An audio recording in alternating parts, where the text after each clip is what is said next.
김여정 부부장의 담화 이후 북한은 대남 비난을 계속하고 있습니다. 미래통합당은 우리 힘으로는 북한의 비핵화를 이끌 수 없다며 비판을 쏟아냈습니다. 핵카드도 검토해야 한다는 주장도 나왔습니다. 특단의 대책을 세우지 않으면 북한은 변하지 않는다는 거고요. 우리가 핵카드를 만지작 할 수밖에 없다. 예, 조금 전에 등장한 그 목소리 오세훈 전 서울시장입니다. 북한 이야기, 또 통합당 이야기, 시간이 허락된다면 기본소득제에 대한 의견까지 오랜만에 미래통합당 오세훈 전 서울시장과 인터뷰 나눠보죠. 오 전 시장님 안녕하세요. 네, 안녕하십니까. 반갑습니다. 어떻게 지내셨습니까? 예, 요즘에 좀 여러 가지로 생각을 좀 가다듬고 예. 또 지켜보셨던 것처럼 여러 가지 좀 정책적 대안을 내느라고 좀 마음을 쓰고 있습니다. 그러시더라고요. 그 장제원 의원이 대표로 있는 미래혁신 포럼 여기에 다음 달에 강연자로 나서신다면서요. 네. 예, 강연 제목이 국민이 원하는 것, 우리가 해야 할 것. 그죠? 연구를 해보시니까 국민들이 가장 원하는 거는 뭐든가요? 국민들이 지금 많이 불안하고 고통스러우시죠? 예.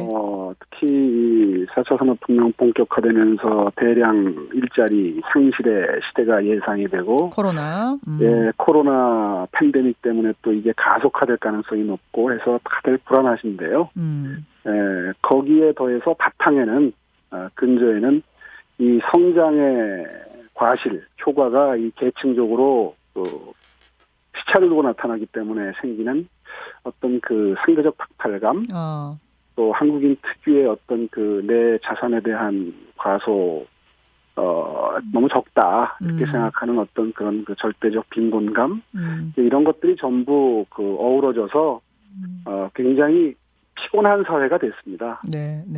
더군다나 모두들 다 이 성취에 집착하는 그런 그 사회 분위기가 있어서 예. 스스로 전부 피로감을 느끼는 상황에서 어떻게 국민들의 이 삶의 질을 높여드릴 수 있느냐, 아하. 이런 불안감을 해소해드릴 수 있느냐. 거기서 답을 찾아야 된다라고 보셨군요. 네, 상대적 박탈감. 이야기가 나온 김에 그럼 통합당 얘기부터 좀 갈게요. 통합당 네네. 비대위도 지금 찾으려고 몸부림치는 것, 해답을 찾으려고 몸부림치는 게 아마 그 지점일 텐데, 네. 김종인 비대위 잘하고 있습니까? 글쎄요, 저는 지금까지는 후한 점수를 주고 싶고요. 어쨌든 지금 일을 시작한 지 채 한 달이 안 됐는데, 네. 상당히 그 언론의 주목도도 높고, 어제 나온 어떤 여론조사를 보니까 여론조사라고 다 믿을 건 아니지만 중도층의 지지율이 조금 올랐다, 이런 기사를 봤습니다. 조금 아직 결실이 나오기에는 이릅니다만은 지금까지 이슈 메이킹에는 성공을 하고 있다. 이런 평가를 해도 무방할 것 같습니다. 지금까진 잘하고 있다. 그 정당의 목표는 이제 당연히 정권 잡아서 소신을 펴는 거고. 그런데 총선은 사실상 실패했고 이제 남은 건 대선인데. 네. 김종인 위원장이 어제 그러셨어요. 그제군요. 여야 막론하고 대선 주자로 꼽을 만한 인물이 지금 한 명도 없다. 백종원 씨 같은 분 어떠냐? 네. 이렇게 언급을 해서 화제가 됐는데 그건 어떻게 들으셨습니까? 글쎄요, 하시는 말씀을 그게 다 액면 그대로 볼 게 아니라 이제 취지를 해석을 해야 되는데, 예. 저는 그 얘기를 들으면서 일견 그거 좋은 비유다. 좋은 생각이다 하는 생각을 했습니다. 그 정도로 국민적 거부감이 없고 많은 분들과 스스럼 없이 소통이 잘 되는 인물을 찾아야 된다. 혹은 그런 인물이 되어라 하는 취지의 주문 아니겠습니까? 백종원 씨는 근데 좀 난데없이 소환이 돼가지고 좀 당황하신 것 같더라고요. 당황하셨겠죠. 그렇죠. 백종원 씨가 저희 뉴스쇼 나와서 인터뷰를 했을 때 제가 그 질문 드렸거든요. 근데 정치에 1도 관심 없다. 이렇게 얘기하는 게 저는 진심으로 느껴졌어요. 네, 그렇군요. 예. 그래서 그 부분은 백종원 씨 뜻과는 상관없이 좀 크게 비유였다는 거, 이걸 다시 한번 강조를 하면서, 그나저나 김종인 위원장이 자꾸 대선 주자가 안 보인다 이런 얘기를 하니까 기존의 잠룡들은 좀 서운하시죠? 글쎄요, 저는 그거 굉장히 새겨듣고 있는데, 분발하라. 지금 상태로는 도저히 정권 재탈환 불가능하다. 더 노력하라, 이런 메시지를 저는 해석하는데요. 진짜 없어서 없다고 하는 게 아니라 분발의 의미로 해석하셨어요? 없을 리는 없죠. 언젠가는 선거를 치러야 하고, 아마 사람이 갑자기 나타나기는 사실 현실적으로는 쉽지 않잖아요. 그런 의미에서 계속해서 이런저런 말씀을 하시는 것들을 종합해보면 네. 이러이러한 준비가 필요하다라는 말씀인 걸로 보여집니다. 그런 준비가 필요하다. 오세훈 전 시장 역시 그 잠룡 후보로 손꼽히지 않습니까? 아직도 그렇게 생각해 주시면 고맙고요. 준비가 됐다고 생각하세요? 아니죠. 전혀 그렇지 않죠. 정말 각고의 피와 땀, 눈물이 바탕에 있어야 준비가 되는 건데 저는 아직 멀었습니다. 아직 멀었다란 이야기는 준비를 해서 나오겠다는 의미로 봐도 됩니까? 왜 자꾸 그렇게 몰아가세요? 하여튼 누가 됐든 이건 뭐 진심입니다. 예, 예. 정치인의 레토릭이 아니라 예. 정권을 탈환하는 게 절체절명의 과제이지 누가 한다는 사실 중요하지 않은 시점이고 너무 한가한 얘기입니다. 그래서 정말 국민의 마음을 얻을 수 있는 네. 그런 후보가 있다면 예. 진심으로 마음을 모으고 힘을 합쳐서 예. 함께 그 과제를 이루어낸다. 그런 마음을 정말 우리는 다 함께 공유해야 된다고 저는 생각합니다.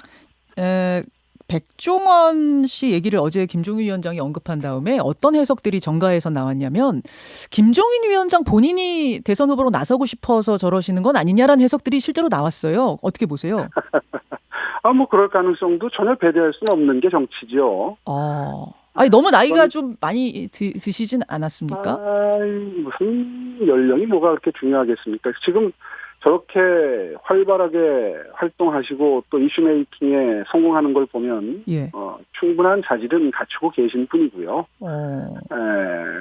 앞으로의 성과에 따라서는 충분히 논의가 그렇게 흘러갈 가능성도 배제할 수는 없다고 저는 보고 있습니다.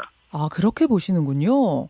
그러니까 어제 그런 해석 나온 다음에 그 좀 무리한 해석이다. 김종인 위원장이 화낼 거다 이런 얘기들도 좀 있었는데 그렇게 보지 않으시는군요. 물론 확률적으로 보면 그렇죠.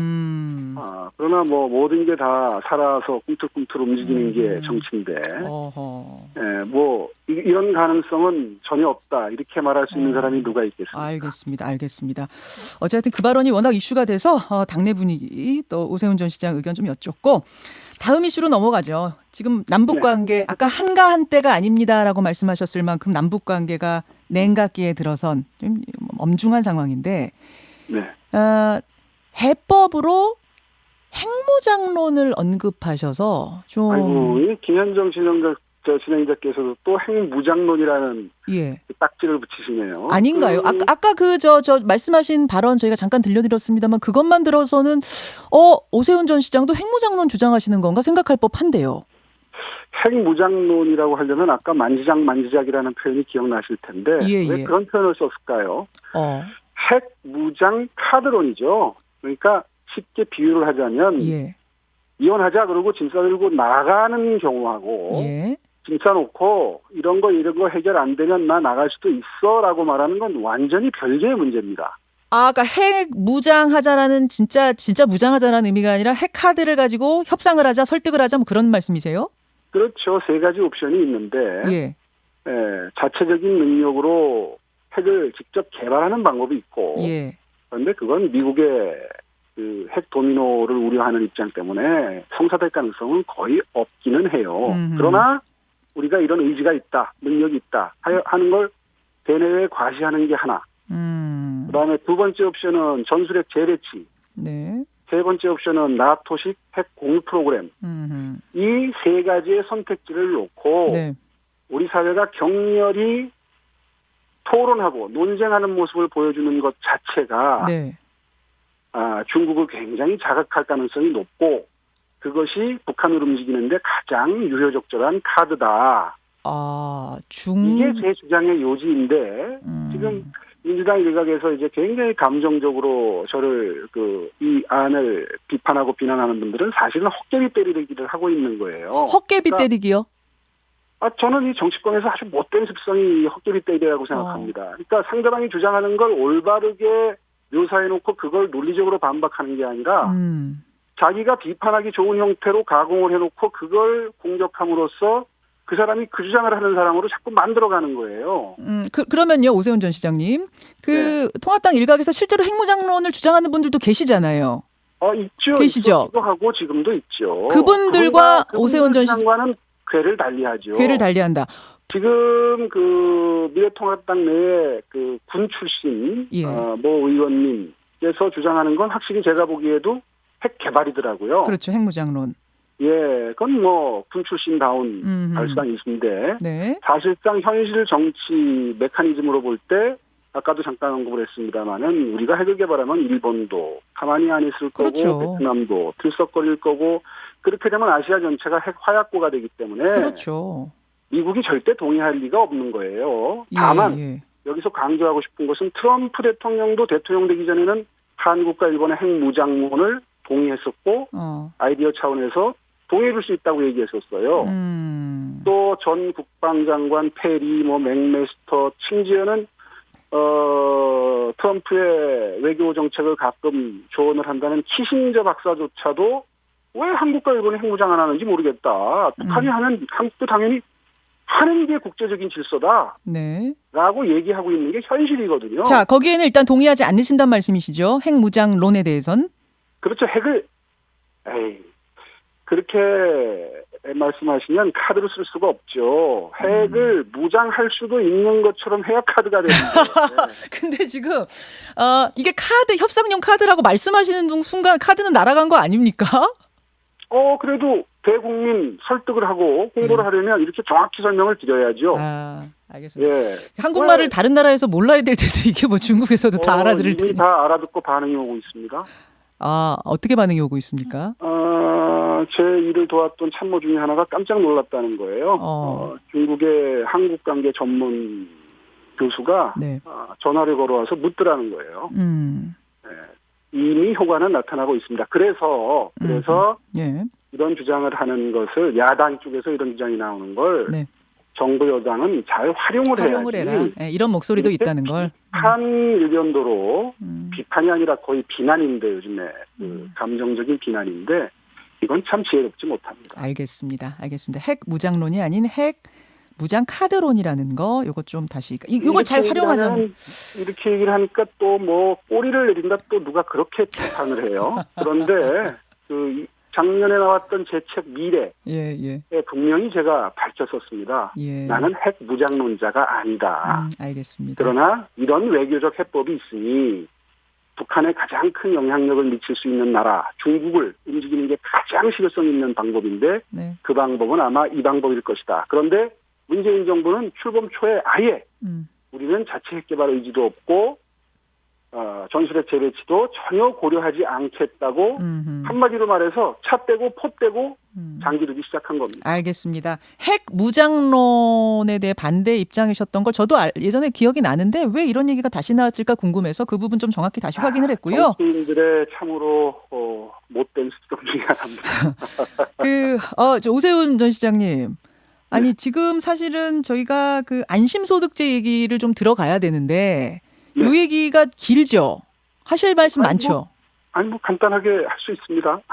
이게 1, 2분 안에 되는 이야기는 아닌 것 같아서 일단 오늘 여기까지 듣고 안심소득제 얘기를 좀 따로 떼서 크게 한번 토론을 하면은 좀 참여하시겠습니까? 얼마든지. 괜찮으십니다. 좋습니다. 저희가 한번 그 기본소득제, 그중에서도 기본소득제냐 안심소득제냐 혹은 전국민 고용보험이냐 이 문제 가지고 그땐 토론으로 한번 모시도록 하죠.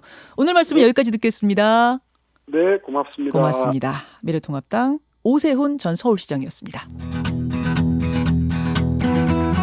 김현정의 뉴스쇼는 청취자 여러분의 참여로 이루어집니다. 트위터, 페이스북, 레인보우 게시판, 그리고 단문 50원, 장문 100원의 유료 문자 샵 1212, 우물정 1212 통해 참여하실 수 있습니다.